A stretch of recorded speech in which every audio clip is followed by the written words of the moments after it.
warahmatullahi wabarakatuh. Perkenalkan, nama saya Putra Zaki Al-Kifari dengan NPM 2340602076. Prodi Pendidikan Bahasa Indonesia, Fakultas Keguruan dan Ilmu Pendidikan. Ya, jadi di video kali ini saya akan membawa sedikit materi tentang pengembangan strategi pembelajaran. Langsung saja kita masuk ke materi. Jadi ada beberapa pendapat dari ahli tentang strategi pembelajaran.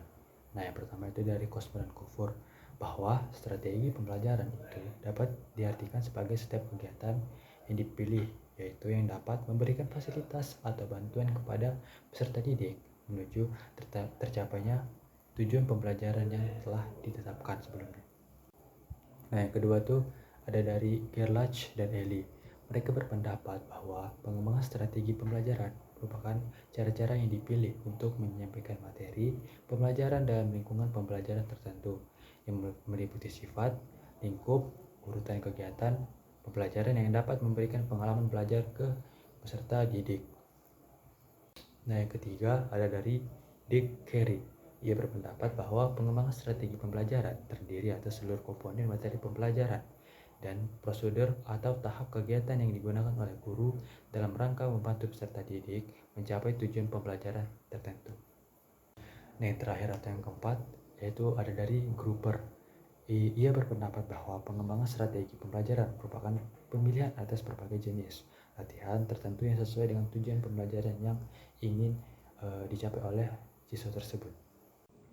Nah, yang selanjutnya ada mengembangkan strategi pembelajaran. Nah, jadi pembelajaran adalah setiap perubahan perilaku yang relatif permanen. Biasanya terjadi sebagai hasil dari pengalaman.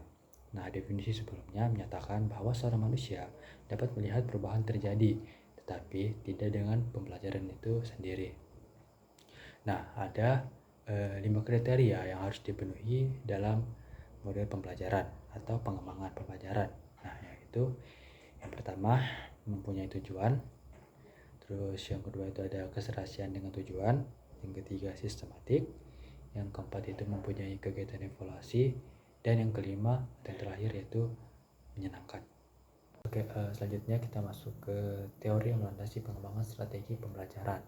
Nah, ada 3 teori yang melandasi strategi pembelajaran ini, yaitu yang pertama belajar bermakna dari Ausubel. Nah, Ausubel ini menyarankan penggunaan interaksi aktif antara guru dengan siswa yang disebut belajar verbal bermakna atau disingkat belajar bermakna.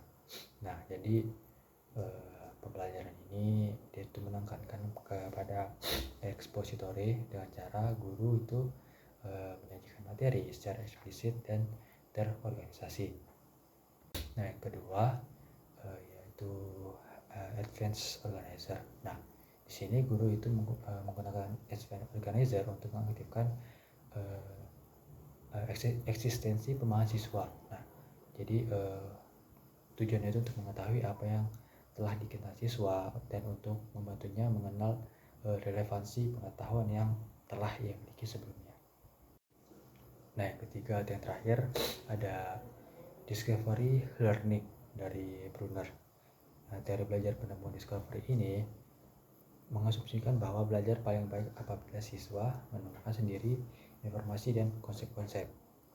Nah, misalnya guru itu menjelaskan kepada siswa tentang penemuan sinar lampu pijar, kamera LCD, serta perbandingan antara invention dengan discovery, misalnya listrik, nuklir, dan gravitasi. Nah, siswa kemudian itu menjabarkan sendiri apakah yang dimaksud dengan invention dan bagaimana perbedaannya dengan discovery.